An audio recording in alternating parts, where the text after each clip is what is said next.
Welcome back to new video. আমি মাম্পি ওম travel ব্লগে নিয়ে চলে এসেছি আরো একটি নতুন ভিডিও। বন্ধুরা, আজকে আমি আমার ভিডিওর মাধ্যমে তোমাদের কিন্তু খুব কম টাকা খরচা করে সহজ পদ্ধতিতে ঘুরিয়ে দেখাবো আগ্রা। কলকাতার কোন স্টেশন থেকে কোন ট্রেন ধরে কত টাকা খরচা করে তোমরা আগ্রাতে এসে পৌঁছাবে, আগ্রাতে পৌঁছে গিয়ে তোমরা নামমাত্র খরচে আগ্রার সমস্ত টুরিস্ট পয়েন্টগুলো কিভাবে ঘুরে দেখবে, কোথায় খাবার দাবার খাবে, আবার আগ্রা ঘুরে কোন ট্রেন ধরে কলকাতায় ব্যাক করবে, সমস্ত কিছু A to Z ইনফরমেশন থাকছে এই ছোট্ট ভিডিওটির মাধ্যমে। বন্ধুরা, আশা করছি তাই আজকের এই ভিডিও তোমাদের ভীষণ ভালো লাগবে। তাই নতুন বন্ধুদের বলছি, এরকম সুন্দর সুন্দর ভিডিওগুলো দেখার জন্য অবশ্যই ওম ট্রাভেল ব্লগ সাবস্ক্রাইব করে হাইপ করে আমার পাশে থাকবে। চলো তাহলে বন্ধুরা, আজকের ভিডিও এখান থেকেই শুরু করা যাক।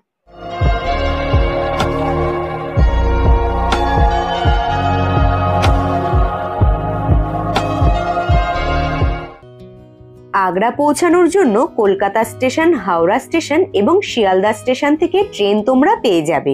তবে আগ্রা পৌঁছানোর জন্য সবথেকে ভালো ট্রেন হলো train number 12319 Kolkata Gwalior express train. এই ট্রেনটি দুপুরবেলা 1:10-এ কলকাতা স্টেশন থেকে ছাড়ে, পরের দিন সকাল 10টার মধ্যে আগ্রা ক্যান্ট রেলওয়ে স্টেশনে পৌঁছে যায়। টাইমিংটা খুবই ভালো। তাছাড়াও এই ট্রেনটি একটি সাপ্তাহিক ট্রেন, শুধুমাত্র বুধবার করেই ছাড়া হয়। স্লিপার কোচের ভাড়া হলো 645 টাকা, এসি থিটারের ভাড়া 1680 টাকা, এসি টুটারের ভাড়া হলো 2390 টাকা।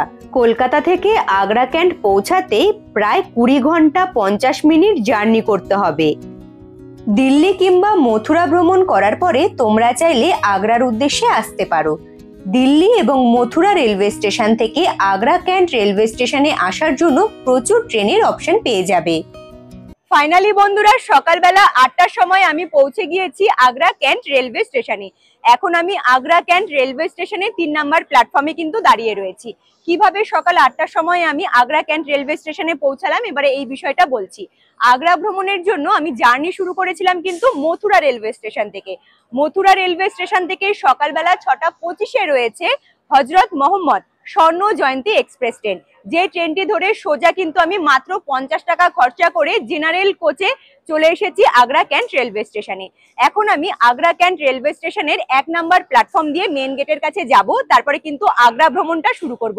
চলো তাহলে পুরো ভিডিওতে তোমরা কিন্তু আমার সাথে থেকো। আগ্রা ক্যান্ট রেলওয়ে স্টেশন থেকে বাইরের দিকে বেরিয়ে আসলে পরে চোখে পড়বে জমজমাট এই এরিয়াটি, যেখানে ট্রেন ধরার জন্য অপেক্ষারত প্রচুর যাত্রী। রেলওয়ে স্টেশনের ঠিক সামনের দিকেই তোমরা একটু এগিয়ে আসলে পরে দেখতে পারবে অটো, টোটো এবং 4 চাকা গাড়ি স্ট্যান্ড। এই স্ট্যান্ডের ঠিক পাশেই রয়েছে কিন্তু ওয়াশরুমের ব্যবস্থা। স্টেশন চত্বর থেকে বাইরের দিকে বেরিয়ে আসলে পরে চোখে পড়বে বিশাল বড় একখানা ইন্ডিয়ান ফ্ল্যাগ, যেটা প্রত্যেকটি স্টেশন চত্বরের সামনেই আমরা দেখে থাকি। স্টেশন থেকে বাইরের দিকে বেরিয়ে আসলে পরেই যেমনটা প্রত্যেকটা টুরিস্ট পয়েন্টগুলোতে হয় যে অটো এবং টোটো ড্রাইভার দাদারা ঘিরে ধরে, এখানেও তার কিন্তু অন্যথা হয়নি। আর ঠিক অটো স্ট্যান্ডের সামনেই রয়েছে আই লাভ আগ্রা লেখা।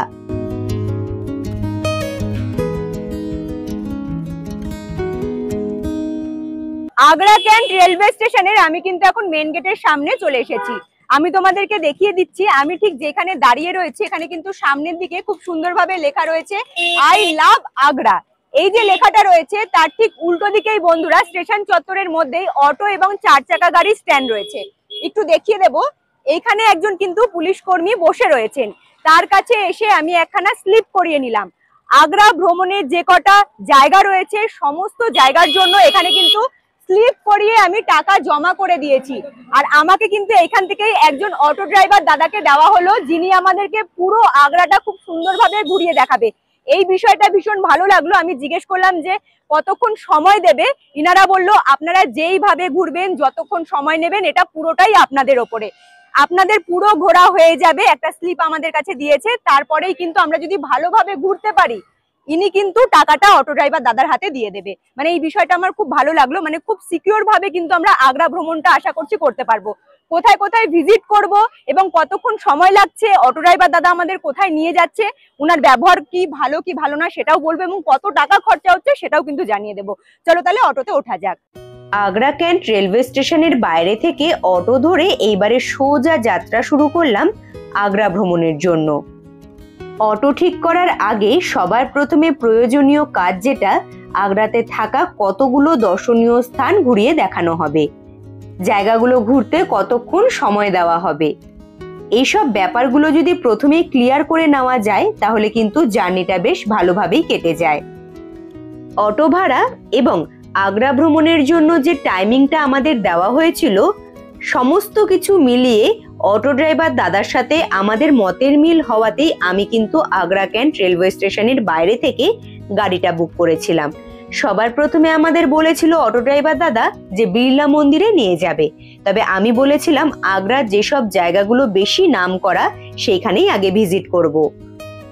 যেই কথাটি না বললেই নয়, আমার সাথে প্রচুর ব্যাগপত্র ছিল, সেই ব্যাগগুলো অটোতে রেখে আমি প্রত্যেকটি দর্শনীয় স্থান ঘুরে দেখেছি, ব্যাগের কিন্তু কিচ্ছু হয়নি।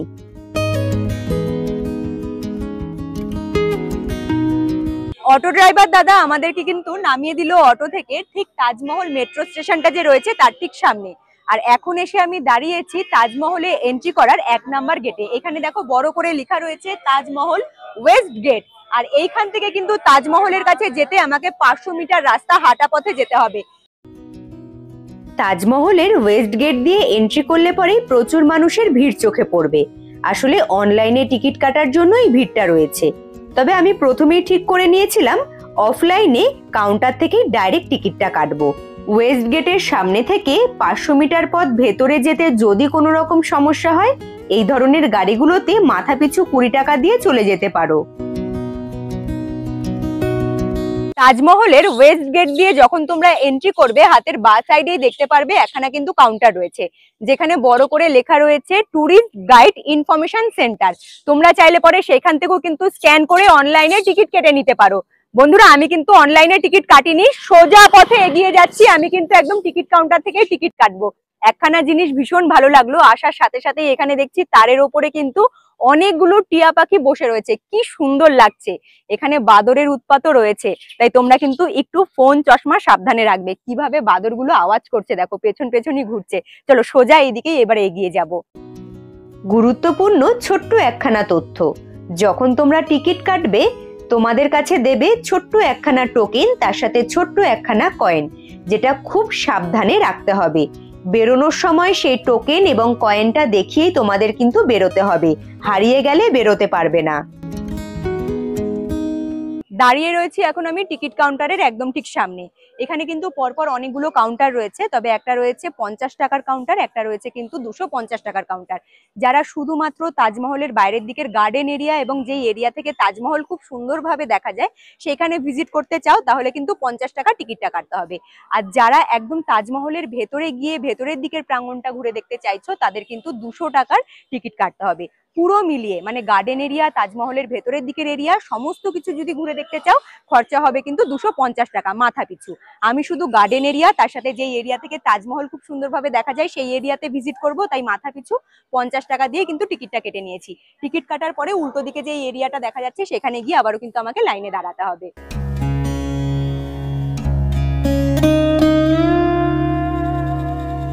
তাজমহলের ভেতরে তোমরা ফোন নিয়ে কিন্তু যেতে পারবে, ফোনে তোমরা ছবিও তুলতে পারবে, ভিডিও শুটও করতে পারবে, কিন্তু অ্যাকশন ক্যামেরা এবং গোপ্রো নিয়ে এই তাজমহলের ভেতরে কিন্তু এন্ট্রি করা নিষিদ্ধ রয়েছে। তাছাড়াও তোমরা যদি ভাবো যে স্টিল ক্যামেরা নিয়ে যাবে, তাহলে কিন্তু স্টিল ক্যামেরা নিয়ে যেতে পারবে। এইদিকে আমি তোমাদের দেখিয়ে দিচ্ছি, সকলে যে লাইন দিয়ে দাঁড়িয়ে রয়েছে, এই দিক দিয়ে কিন্তু আমাকে তাজমহলের ভেতরে এন্ট্রি করতে হবে। আর দেখো এইদিকে একখানা প্রবেশদ্বার দেখা যাচ্ছে, এই প্রবেশদ্বার দিয়ে কিন্তু যারা তাজমহল ঘুরে নিয়েছে তারা কিন্তু বেরিয়ে আসছে, মানে এইদিকে এক্সিট গেট রয়েছে। আচ্ছা, এরপরে কিন্তু বন্ধুরা ভিডিও শুট গুলো আমাকে ফোনেই নিতে হবে, যেহেতু আমি ক্যামেরা নিয়ে এসেছি, ক্যামেরাতে কিন্তু আমাকে ভেতরে ভিডিও শুট করতে দেওয়া হবে না। তাজমহল, যার অবস্থান যমুনা নদীর তীরে, মুঘল সাম্রাজ্যের অন্যতম একটি গুরুত্বপূর্ণ কেন্দ্র ছিল এই আগ্রা। 7 ওয়ান্ডার্স, সপ্তম আশ্চর্যের মধ্যে এক অন্যতম আশ্চর্য হলো আগ্রার তাজমহল। শুধু দেশের নয়, বিদেশ থেকেও প্রচুর প্রচুর মানুষজন আসে স্বচক্ষে আগ্রার তাজমহল দেখবে বলে।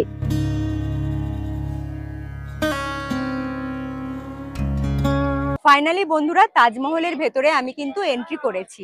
আর এখন ঠিক যেখানে দাঁড়িয়ে রয়েছি এখান থেকে কিন্তু তাজমহলের একটু সুন্দর দৃশ্য চোখে পড়ছে। কাছে যাব আরো সুন্দর করে দেখবো। তবে হ্যাঁ, প্রথমে ভেবেছিলাম হয়তো আমি ক্যামেরা নিয়ে ভেতরে এন্ট্রি করতে পারবো না, ফোন দিয়েই আমাকে শুট করতে হবে। পরে আমি এসে কথা বললাম, স্পেশাল পারমিশন করিয়ে কিন্তু আমি ক্যামেরা নিয়ে ভেতরে এন্ট্রি করেছি। গার্ডেন এরিয়ার মধ্যে দাঁড়িয়ে রয়েছি। তবে এখানে আসার সাথে সাথেই যে জিনিসটা চোখে পড়লো, বড় বড় চারিদিকে কিন্তু বোর্ড রয়েছে, সেখানে খুব সুন্দর করেই লেখা রয়েছে যে একদম বাদরের আশেপাশে তোমরা কিন্তু বেশিক্ষণ দাঁড়িয়ে থাকবে না, ছবি তোলার চেষ্টা করবে না এবং আই কন্ট্যাক্ট করবে না, তাহলে কিন্তু বিপদের মুখে পড়তে পারো। জানা অজানা প্রচুর ইতিহাস জড়িয়ে রয়েছে আগ্রার এই তাজমহলের সাথে। শুধু তাই নয়, ভালোবাসার প্রতীক হিসেবেও চিহ্নিত করা হয়েছে সুবিশাল সুন্দর করে সাজানো এই আগ্রা তাজমহলকে। পাহাড় সমুদ্র অনেক ঘুরে দেখেছি, তাই ইতিহাসের পাতায় একটু নাড়া দিতে আগ্রা ঘুরতে চলে এসেছি।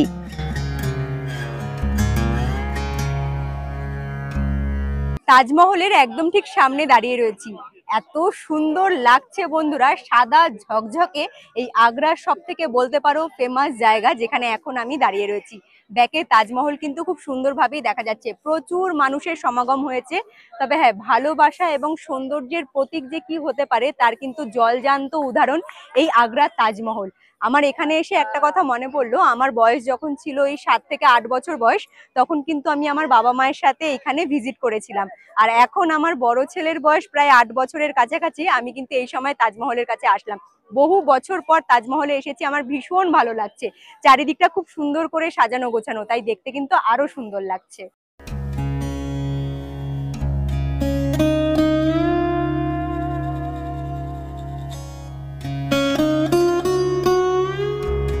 আগ্রার তাজমহল শুধুমাত্র একটি স্মৃতিসৌধ নয়, বরং এটি একটি বিশাল স্থাপত্য কমপ্লেক্স। নির্মাণ করতে প্রায় 20,000 শ্রমিক এবং 1,000 হাতির ব্যবহার করা হয়েছিল। তাজমহল দেখে মনে হবে শুধুমাত্র সাদা মার্বেল দিয়েই তৈরি করা, তবে তা কিন্তু নয়। সম্পূর্ণটাই জটিল, যা পারস্য, তুর্কি, ভারতীয় এবং ইসলামী স্থাপত্য শৈলীর এক অপূর্ব মিশ্রণ। তাজমহল নির্মাণের কাজ শুরু করা হয়েছিল 1632 সালে এবং কাজ সম্পূর্ণভাবে কমপ্লিট করা হয়েছিল 1653 সালে। পুরো তাজমহল সুন্দরভাবে তৈরি করতে সময় লেগেছিল প্রায় 22 বছরের কাছাকাছি। যমুনা নদীর তীরে অবস্থিত হওয়ায় তাজমহলের সৌন্দর্য আরও বেড়ে গিয়েছে। নদীর অবস্থান এটিকে মুকুট বা তাজের মতো একটি বিশেষ স্থান দিয়েছে।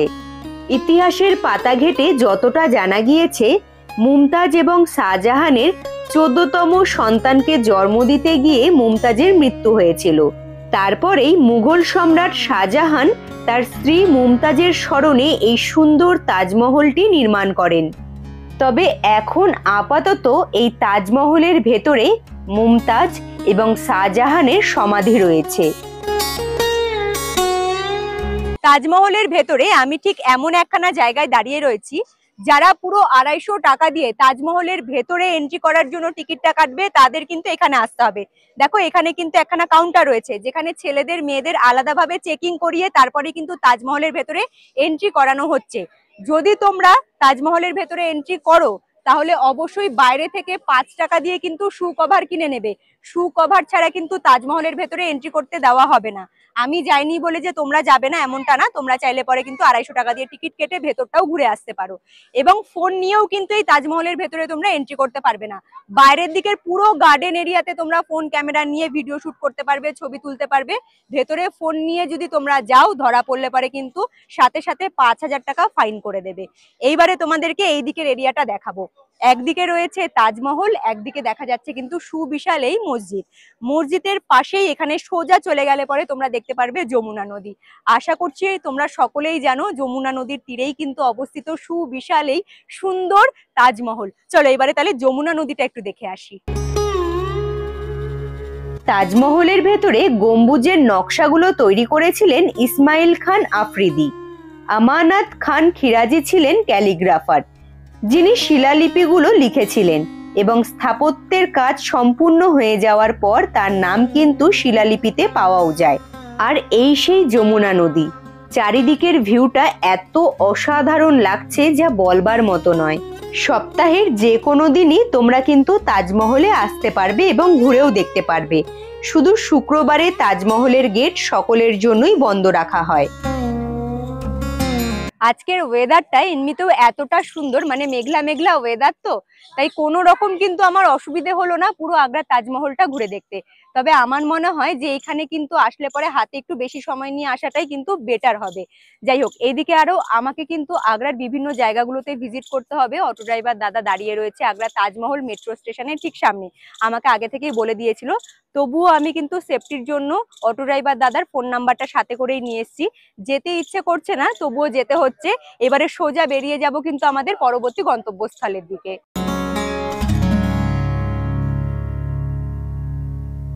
ফাইনালি চলে এলাম বন্ধুরা আমি কিন্তু আগ্রা ফোর্টে। সামনের দিকে বিশাল বড় আগ্রার এই কিলা দেখা যাচ্ছে। তবে সবার প্রথম কাজ হবে কিন্তু আমার, সবার প্রথমে যেহেতু সাথে ব্যাগ রয়েছে, ব্যাগপত্র রাখতে হবে, টিকিটটা কাটতে হবে। টিকিট না কেটে কিন্তু তোমরা ভেতরের দিকে এন্ট্রি করতে পারবে না। এখানে এসে দেখছি প্রচুর পরিমাণে ভিড়। যেরকম সংখ্যক মানুষজন এই কিলার ভেতরে যাচ্ছে, তেমনি কিন্তু দেখে বেরিয়েও আসছে। সময় নষ্ট করব না, টিকিটটা কেটে ঝটপট করে কিলার ভেতরে কিন্তু এন্ট্রি করব। আগ্রা ফোর্টের ভেতরে এন্ট্রি করতে মাথাপিছু 50 টাকা দিয়ে টিকিট কাটতে হয়েছিল। সকাল 6টা থেকে সন্ধে 6টা পর্যন্ত প্রত্যেক দিনই আগ্রা ফোর্ট খোলা থাকে এবং আগ্রা ফোর্টকে আগ্রার লাল কেল্লাও বলা হয়ে থাকে। মুঘল সম্রাট আকবর এই দুর্গটি নির্মাণের কাজ শুরু করেন 1565 সালে, যা কিলা উই আকবরী নামেও পরিচিত। এই দুর্গটি 1638 সাল পর্যন্ত মুঘল সম্রাটদের প্রধান বাসস্থান ছিল। 1565 সালে আকবর এই দুর্গটির নির্মাণ কাজ শুরু করলেও পরবর্তীতে আকবরের নাতি শাহজাহান এই দুর্গটির বর্তমান রূপ দেন। বিশাল এই লাল বালি পাথরের দুর্গটির অনেক নামই রয়েছে। অনেকে বলে ফোর্ট রুজ, অনেকে বলে কিলা উই আকবরী, অনেকে আবার আগ্রা লাল কেল্লা বলেও থাকে। ফাইনালি এইমাত্র এন্ট্রি করলাম আমি আগ্রা ফোর্টের একদম ঠিক ভেতরের দিকের অংশে। প্রচুর ভিড় এখানেও কিন্তু বন্ধুরা। মানে আগ্রার যদি সব থেকে ফেমাস জায়গা বলো তাহলে কিন্তু আগ্রা ফোর্ট এবং আগ্রার তাজমহলের কথা সবার প্রথমেই মাথায় আসে। তবে বন্ধুরা এখানে এসে যেটা বুঝলাম, আগ্রার তাজমহল দেখতে এবং আগ্রার ফোর্টে আসতে আমার কিন্তু বেশ অনেকক্ষণ সময় লেগে গেল। কারণ আগ্রার তাজমহলেও ব্যাগ জমা দিতে, চেকিং করতে, তার সাথে টিকিট কাটতে যতক্ষণ আমাকে লাইনে দাঁড়িয়ে থাকতে হয়েছিল, সেম কিন্তু আগ্রার ফোর্টে এসেও টিকিট কাটতে এবং ব্যাগ জমা রাখতে অনেকক্ষণ সময় চলে গেল। তারপরে যদি ব্যাগে আবার অন্য কোনো জিনিস থাকে, তার জন্য আবারও তোমাদেরকে ফিরে গিয়ে কিন্তু লকার রুমে ব্যাগপত্র জমা রেখে তারপরে এন্ট্রি করতে হবে। অনেকবার করে চেকিং করা হচ্ছে, তাই তোমরা যখন এখানে আসবে ভেবে চিন্তে জিনিসপত্র কিন্তু নিয়ে আসবে।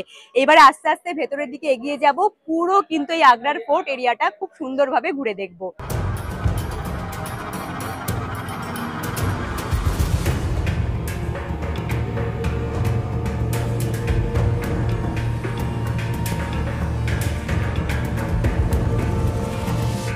আগ্রা ফোর্টের ভেতরে যখন তোমরা এন্ট্রি করবে, ঠিক একটা জায়গা তোমরা দেখতে পারবে যেখানে দু সাইডে কিন্তু বড় বড় এরকম পাঁচিল রয়েছে। আচ্ছা, ঠিক এই অংশে যখন তোমরা দাঁড়িয়ে থাকবে, জোরে যদি তোমরা ক্ল্যাপিং করো, চারিদিকটা তো ফাঁকা বুঝতেই পারছো, শুধু দু সাইডে পাঁচিলটা রয়েছে। এত সুন্দর একখানা ইকো সাউন্ড হচ্ছে যেটা কিন্তু চারিদিকে আওয়াজটা ছড়িয়ে যাচ্ছে। এই বিষয়টা কিন্তু খুব ভালো লাগলো। আগ্রার এই দুর্গটি লাল বেলে পাথর দিয়ে তৈরি করা হয়েছিল বলে আগ্রার লাল কেল্লা বলা হয়ে থাকে। আগ্রার এই দুর্গটি মুঘল স্থাপত্যের এক চমৎকার নিদর্শন, যা দেখতে দেশের মানুষ তো বটেই, বিদেশ থেকেও প্রচুর প্রচুর মানুষজন ছুটে আসে।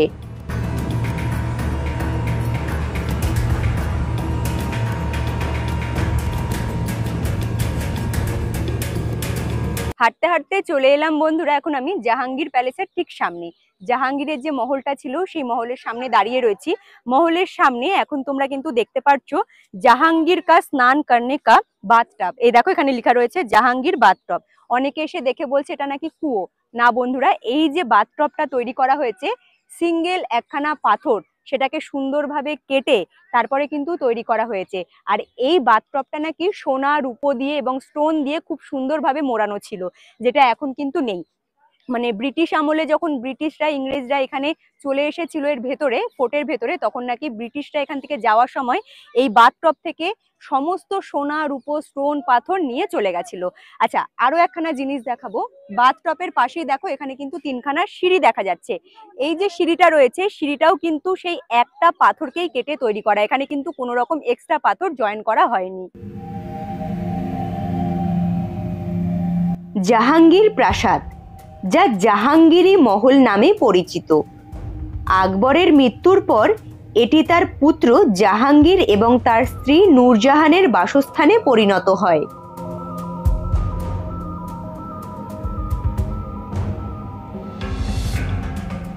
জাহাঙ্গীর প্যালেসের ভেতরে এখন কিন্তু আমি এন্ট্রি করেছি। কতটা সুবিশাল জায়গা জুড়ে এই মহলটা বিস্তৃত সেটা কিন্তু এসে আমি বুঝতে পারলাম। বাইরের দিক থেকে তো বোঝাই যাচ্ছে যে কতটা বড় জায়গা নিয়ে, কিন্তু ভেতরের দিকেও যে এতটা জায়গা রয়েছে, খুবই সুন্দর বন্ধুরা। আর হ্যাঁ, এই আগ্রা ফোর্ট এমনই একখানা জায়গা, বা আগ্রার তাজমহল এমনই একখানা জায়গা, এখানে শুধু দেশের মানুষ নয় বন্ধুরা, হাজারো হাজারো বিদেশের মানুষেরও কিন্তু সমাগম হয়, যেটা তোমরা নিশ্চয়ই আমার ভিডিওর মাধ্যমে দেখতেই পারছো। চারিদিকে কিন্তু বিদেশ থেকে প্রচুর মানুষজন এসছে, তারাও কিন্তু এইসব ইতিহাসের জিনিসগুলো একটু খুঁটিনাটি তথ্যগুলো নেওয়ার চেষ্টা করছে এখানকার গাইডদের কাছ থেকে। তোমরা কিন্তু এখানে পুরো জায়গাটা ঘুরে দেখার জন্য, এখানকার সমস্ত কিছু ইতিহাস জানার জন্য গাইডদেরও সহায়তা নিতে পারো। আমি কিন্তু কোনো গাইড নিইনি, আমি যতটা জানি চেষ্টা করব ছোট্ট করে সেই সমস্ত ইতিহাসের কথাগুলো এই ভিডিওর মাধ্যমে তোমাদের কাছে তুলে ধরার। জাহাঙ্গীর প্যালেস লাল বেলে পাথর এবং তার সাথে সাদা মার্বেলের উপাদান ব্যবহার করে তৈরি করা হয়েছে। এই প্রাসাদটি ষোড়শ শতাব্দীর মুঘল স্থাপত্যের একটি উৎকৃষ্ট উদাহরণ।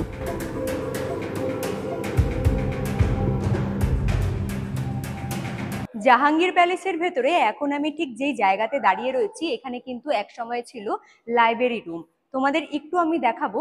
এই দিকের পাশের ওয়ালটাতে একটু দেখো, খুব সুন্দর কিন্তু বক্স বক্স রয়েছে, এবং প্রত্যেকটা বক্সের কিন্তু আলাদা আলাদা ডিজাইন। এই জায়গাগুলোতে কিন্তু প্রচুর বই সংরক্ষণ করে রাখা থাকতো। আর তোমাদের আরো একখানা জিনিস দেখাবো।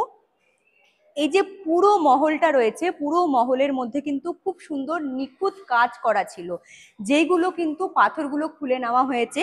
কিছুটা অংশ এখানে বেঁচে রয়েছে, তার এই জিনিসটা কিন্তু খুব সুন্দর করে কাঁচ দিয়ে ব্যারিকেড করে রাখা রয়েছে, যাতে কেউ নষ্ট করতে না পারে।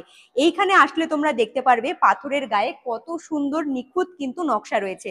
দেখে যেন মনে হচ্ছে আমরা যেরকম ঠাকুরের ঘটে স্বস্তিকার চিহ্নটা দিই, তেমনি করেই কিন্তু পুরো ডিজাইনটা করা। বেঁচে থাকা কিছুটা পাথরের গায়ে নকশা দেখে নিশ্চয়ই বুঝতে পারছো এই প্রাসাদটি ইসলামী এবং হিন্দু মোটিফের এক অন্যতম মিশ্রণ রয়েছে, যার নকশায় উভয় শৈলী দৃশ্যমান। বাইরের দিকের অংশটি মূলত ইসলামী শৈলীতে পরিপূর্ণ এবং অন্যদিকে ভেতরের গঠনটি পুরোটাই হিন্দু ধর্মী। জাহাঙ্গীর প্যালেসের ভেতরে এখন আমি ঠিক যেখানে দাঁড়িয়ে রয়েছে, এখানে কিন্তু অনেকটা খোলা স্পেস রয়েছে। তাছাড়াও বন্ধুরা আমি একটু দেখিয়ে দিচ্ছি, আমার হাতের ঠিক বাঁ সাইডে বিশাল বড় কিন্তু লাইন দিয়ে রয়েছে একখানা কিন্তু বড় পাঁচিল, যেখানে খুব সুন্দর বক্স আকৃতির জানলা রয়েছে। এখানে এসে যদি তোমরা দাঁড়াও, বাইরের দিকের কিন্তু খুব সুন্দর ভিউ দেখতে পারবে। যমুনা নদীর ভিউ, তার সাথে আগ্রার তাজমহল কিন্তু খুব সুন্দরভাবে দেখায়। আমি ভিডিওর মাধ্যমে তুলে ধরতে পারলাম না, কারণ চারিদিকে কিন্তু প্রচুর কুয়াশা পড়ে রয়েছে। আমি তো প্রথমেই বলেছিলাম আজকের ওয়েদারটা একটু মেঘলা মেঘলা, তো তাই আমি দেখাতে পারলাম না। যদি তোমরা এখানে আসো, অবশ্যই কিন্তু এই দিকের এরিয়াতে ভিজিট করে তোমরা অবশ্যই এখানকার কিন্তু সুন্দর ভিউগুলো দেখে যাবে, খুব ভালো লাগবে। আগ্রা ফোর্ট কিংবা আগ্রার এই দুর্গটির ভেতরে জাহাঙ্গীরের সুবিশাল সুন্দর করে সাজানো প্রাসাদটি ছাড়াও রয়েছে আরো অনেকগুলো প্রাসাদ, মিনার এবং মসজিদ। তার মধ্যে থেকে অন্যতম হলো খাস মহল, শীষ মহল, দিবানি খাস এবং মতি মসজিদ। প্রত্যেকটি মহল, প্রাসাদ, মসজিদ ঘুরে দেখতে কিন্তু বেশ অনেকক্ষণ সময়ের প্রয়োজন। দুর্গটির ভেতরে অনেকগুলো প্রাসাদ এবং মসজিদ রয়েছে। প্রত্যেকটির বিষয়ে ছোট্ট করে কিছু বলার চেষ্টা করব। খাস মহল, যে মহলটি শুধুমাত্র সাদা মার্বেল দিয়েই তৈরি করা হয়েছে। সম্রাট শাহজাহান তার ব্যক্তিগত বাসভবন হিসেবে এই মহলটি নির্মাণ করেছিলেন। খাসমহল থেকেও যমুনা নদীর খুব সুন্দর ভিউ দেখা যায়। শীষমহল, যে মহলটি শুধুমাত্র মুঘল সম্রাট শাহজাহান একটি ব্যক্তিগত রাজকীয় স্নান এবং আনন্দ প্রাসাদ হিসেবে নির্মাণ করেছিলেন এবং নির্মাণ করেছিলেন 1631 থেকে 1640 সালের মধ্যে। আমি তোমাদের পার্সোনালি বলবো, আগ্রা ফোর্টে আসলে পরে অবশ্যই তোমরা শীষমহলটা ঘুরে দেখবে, কারণ শীষমহলটা এত সুন্দর করে সাজানো, যার চারিদিকের দেয়াল এবং ছাদের মধ্যে খুব সুন্দর ছোট্ট ছোট্ট বিভিন্ন ধরনের আয়না বসানো রয়েছে। যখন সেই আয়নাগুলোর ওপরে সূর্যের আলো পড়ে তখন চারিদিকটা যেন ঝলমল করে, চকচকে একখানা প্রভাব তৈরি করে, দেখতে অসম্ভব সুন্দর লাগে। প্রাসাদে সাদা মার্বেল এবং পিত্রাডুরা ফুলের নকশাও রয়েছে। আগ্রা ফোর্ট ঘুরে আমি কিন্তু আবারও অটোতে চেপে বসে সোজা চলে এসেছি আমাদের পরবর্তী গন্তব্যস্থলে। এখন যেখানে দাঁড়িয়ে রয়েছি, আগ্রাতে যতগুলো ফেমাস টুরিস্ট পয়েন্ট রয়েছে তার মধ্যে থেকে কিন্তু আরো একখানা ফেমাস টুরিস্ট পয়েন্টে দাঁড়িয়ে রয়েছি। এখন যেখানে দাঁড়িয়ে রয়েছি জায়গার নাম হলো ইতিমাদ-উদ্দৌলা সমাধি ক্ষেত্র। আচ্ছা, এই জায়গার কিন্তু আরো একখানা নাম রয়েছে, একে কিন্তু বেবি তাজও বলা হয়। কেন বেবি তাজমহল বলা হয় সেটাও আমি বলবো, তবে এখানে এন্ট্রি করতে আমাকে কিন্তু মাথা পিছু 30 টাকা দিয়ে টিকিট কাটতে হয়েছিল। ইতিমাদ-উদ্দৌলা সমাধি ক্ষেত্র, যেটি 17 শতকের একটি মুঘল সমাধিসৌধ, যা তাজমহলের অনুপ্রেরণায় তৈরি করা হয়েছিল। যেহেতু দেখতে অনেকটা তাজমহলের মতো, যার কারণে এই জায়গাকে বেবি তাজ বলা হয়ে থাকে। ইতিমাদ-উদ্দৌলা সমাধি ক্ষেত্র যমুনা নদীর পাড়েই অবস্থিত, কিন্তু আগ্রার তাজমহলের থেকেও এই সমাধি ক্ষেত্র বহু প্রাচীন। মনে করা হয় এটি ভারতে তৈরি প্রথম সম্পূর্ণ মার্বেল নির্মিত স্মৃতিস্তম্ভ এবং তাজমহলের নকশা তৈরিতে এর প্রভাব নাকি অপরিসীম। ইতিমাদ-উদ্দৌলা, যার অর্থ সাম্রাজ্যের স্তম্ভ, তাজমহলের মতো এটিতেও পারস্য, ইসলামী এবং ভারতীয় স্থাপত্য শৈলীর সংমিশ্রণ দেখা যায়। চোখে পড়বে সবুজে ঘেরা বিশাল বড় বাগান, যেই বাগানে বিভিন্ন ধরনের গাছগাছালি থেকে শুরু করে বিভিন্ন ধরনের ফুল গাছও চোখে পড়বে, যা মন কাড়তে বাধ্য করবে। আচ্ছা, এইখানে তো তোমরা ওয়াশরুম, বসার ব্যবস্থা, পানীয় জলের ব্যবস্থা সবকিছু তো পাবে। একটা বিষয় ভীষণ ভালো লাগলো, যেই সব মায়েরা তাদের ছোট্ট ছোট্ট বাচ্চাগুলোকে নিয়ে যাবে এই জায়গাটা ঘুরে দেখার জন্য, হয়তো সেই মায়েরা যেখানে সেখানে বসে বাচ্চাকে খাওয়ানোটা কমফোর্টেবল ফিল করতে পারবে না। সেই সব মায়েদের কথা মাথায় রেখে এখানে শুধুমাত্র মহিলাদের জন্য একখানা আলাদা রুমের ব্যবস্থা করা হয়েছে, যে রুমটা তোমরা কিন্তু ফ্রি অফ কস্ট ব্যবহার করতে পারবে। বেবি তাজ ঘোরার পরে আমি কিন্তু আগ্রার একটু মার্কেট এরিয়াটা ঘুরে দেখছিলাম। এদিকে সৌরভ বলছে প্রচুর জোরে খিদেও পেয়ে গিয়েছে, আর যেহেতু আমরা বেশ অনেকদিন হলোই বাড়ি থেকে বেরিয়েছি, মথুরা বৃন্দাবন ভ্রমণ করেছি, সৌরভ কিন্তু প্রায় 3-4 দিন ধরে নিরামিষ খাবারই খাচ্ছে। তো ওর কথা শুনে ভাবলাম তাহলে আজকে একটু আমিষ খাবার খাওয়া যেতেই পারে। তো রোড সাইডে একটা দোকানে চলে এসেছি, এখানে কিন্তু ভেজ এবং নন ভেজ দু ধরনেরই খাবার দাবার পাওয়া যাচ্ছে। তো তাই আমি এই দোকানেই কিন্তু এসে খাবার অর্ডার করে দিয়েছি। দেখো দোকানের নামটা এখানে লেখাও রয়েছে, ভেতরে গিয়ে বসবো, খাবার দাবার গুলো খাবো, খাবারের টেস্ট কেমন সেটাও জানিয়ে দেবো। আজকে দুপুরের খাবারে যে খাবারগুলো আমি অর্ডার করেছিলাম দাদা কিন্তু খুব সুন্দরভাবে সাজিয়ে আমাদের সামনে সার্ভ করেছে। যাই হোক, সৌরভের জন্য নিয়েছি আমি তন্দুরি রুটি আর আমার জন্য নিয়েছি রুমালি রুটি। এখানে দিয়েছে স্যালাড আর রয়েছে কিন্তু একটা চাটনি, আর বাটিতে রয়েছে বন্ধুরা খুব সুন্দরভাবে কিন্তু স্মেলটা আসছে আমার কাছে হান্ডি চিকেন। দেখে তো মনে হচ্ছে খুব টেস্টি হবে, খেয়ে দেখবো খেতে কেমন হয়েছে। রুমালি রুটি এবং তন্দুরি রুটি দুটোরই দাম পড়েছিল এক পিস 10 টাকা করে। হান্ডি চিকেন নিয়ে কোনো কথাই হবে না, কারণ এত সুন্দর বানিয়েছিল, কোথাও কোনো খুঁত নেই। তবে সৌরভ আগে বলে দিয়েছিল খাবারটা যেন একটু স্পাইসি হয়, তাই খেতে আরো টেস্টি লাগছিল। তবে এইখানে ফুল প্লেট এবং হাফ প্লেটের একখানা ব্যাপার রয়েছে। যারা চিকেনের হাফ প্লেট কোনো রেসিপি নিতে চাইছো, একটা গোটা মুরগিকে অর্ধেক করে সেটা রান্না করে দেওয়া হবে। আর ফুল প্লেট বললে পরে একটি গোটা মুরগিকেই কিন্তু রান্না করে দেওয়া হচ্ছে। হান্ডি চিকেনের দাম পড়েছিল 400 টাকা। মাংসর পিসগুলো বেশ বড় বড় ছিল। এদিকে আমার ছেলে রুমালি রুটি খেতে ব্যস্ত। পরে অবশ্য বায়না করেছিল এগরোল খাবে। আমি এগরোলটা অর্ডার করার সময় বলে দিয়েছিলাম ছোট বাচ্চা খাবে ঠিক সেইভাবে বানিয়ে দিতে। এগরোলটাও কিন্তু বেশ ভালো করে রিশুর খাওয়ার মতনই বানিয়ে দিয়েছিল। দুপুরের খাওয়া দাওয়া কমপ্লিট করে আমি সোজা কিন্তু অটোতে চেপে বসে চলে এসেছি আগ্রা ফোর্ট রেলওয়ে স্টেশনে। এখন আমি আগ্রা ফোর্ট রেলওয়ে স্টেশনের ঠিক সামনের দিকের এরিয়াতেই দাঁড়িয়ে রয়েছি।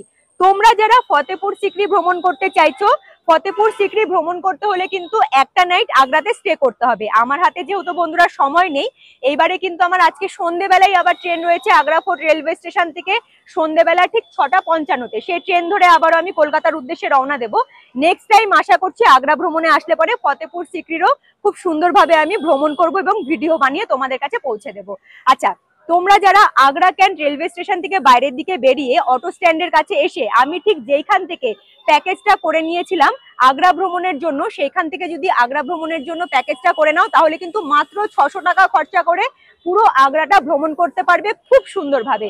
আর আমি যে আজকে ঘুরলাম আমারও কিন্তু 600 টাকাই লেগেছিল। তবে বন্ধুরা, আজকের এই পুরো ভিডিওটি তোমাদের কেমন লাগলো তোমরা কিন্তু অবশ্যই আমাকে কমেন্ট করে জানিও। ভালো লাগলে পরে লাইক করে দিও। আর নতুন বন্ধুরা যারা ভিডিওগুলো দেখছো কিন্তু এখনো পর্যন্ত ওম ট্রাভেল ব্লগ সাবস্ক্রাইব করোনি, তারা কিন্তু চট জলদি করে ওম ট্রাভেল ব্লগ সাবস্ক্রাইব করে হাইপ করে আমার পাশে থাকতে পারো। যে সকল বন্ধুরা চ্যানেলটি সাবস্ক্রাইব করে আমার পাশে রয়েছে তাদের কিন্তু অসংখ্য ধন্যবাদ। তারা এইভাবেই আমাকে সাপোর্ট করো, আমার পাশে থেকো। আজকের মতো তাহলে টাটা, দেখা হচ্ছে তোমাদের সাথে খুব তাড়াতাড়ি নেক্সট ভিডিওতে। তোমরা ভালো থেকো, সুস্থ থেকো, টাটা।